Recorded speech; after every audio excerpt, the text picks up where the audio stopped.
what you literally just said. The cliches about you don't know you never know who's watching, right? I was told that since I was 10 years old, right? And I was always like, yeah, Arsene Wenger's in the crowd, I'm sure, whatever, at McCurry Park. There's no way Arsene Wenger's coming, right?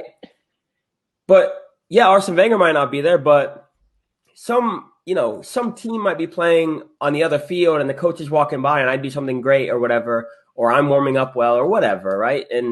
Or I'm doing the opposite and I'm not warming up well and they automatically would just never look at me again, right? And so you're spot on with that.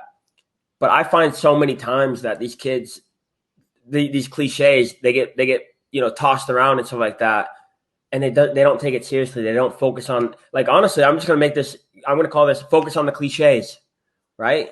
Because if you do that, you have to be set up for success because there's a reason why they're cliches. We're literally telling you guys right now that you don't know who's watching. You never know who's watching. So always bring your A game. Always warm up properly. Always, always, always be consistent in the way you train, in the way you operate, right? And so speak to that a little bit because, I mean, you deal with a lot of younger players, right? And what the younger you are, in my head, the younger you are, the less consistent you are with your, various aspects of your training and your game and all that stuff. What do you tell young players when they might not be as consistent, when they might have unbelievable games and then they just go missing for a couple games? What do you tell them? So I have a couple of stories. So with young kids, there's this one kid that I'm working with right now. He's young, 15, but playing with the USL team. So it's a big jump. It's first time with the national team.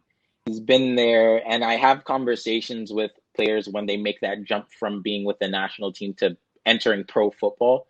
And one of the best quotes I heard was with a player, plays for FC Dallas, Colin Smith, just signed a homegrown contract. And we were talking last year in regards to his USL season. And I was like, hey, Colin, how did it feel to be playing pro now, being with North Texas? Because you're not protected by FC Dallas anymore. And he was like, I learned the real game of football. And I was like, oh, can you expand on that? What do you mean? He was like, yeah, being with a national team, it's cool because we're all buddies. So even though we're competing for spots, we're all friends at the end of the day. Right.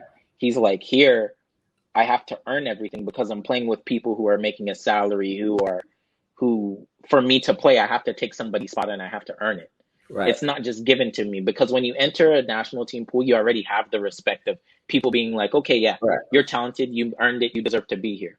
When you're 15, 16 playing with grown men, they're automatically looking at you like, hey, you don't deserve to be here. So we're going to pass the ball harder to you. We're going to tackle you a little firmer. We're going to test you.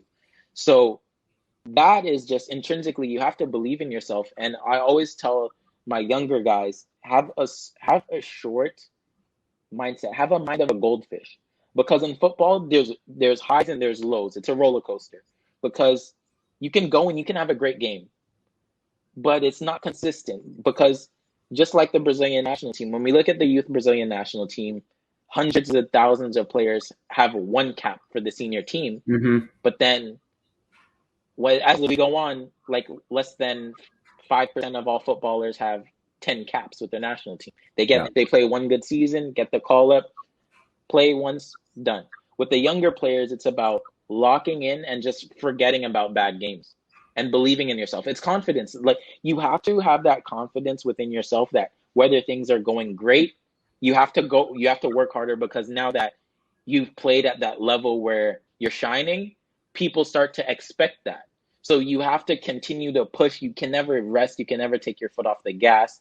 And once you do end up in the starting position, keep pushing to make that gap further. Because one of the best quotes I ever heard was, if you don't improve, you're actually getting worse.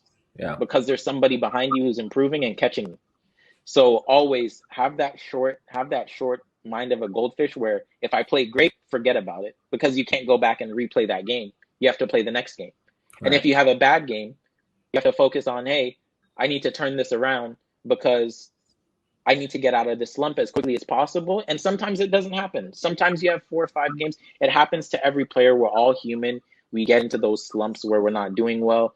Even for me as an agent, or a scout, there'll be sometimes I'm sitting back and I'm just like, oh, where can I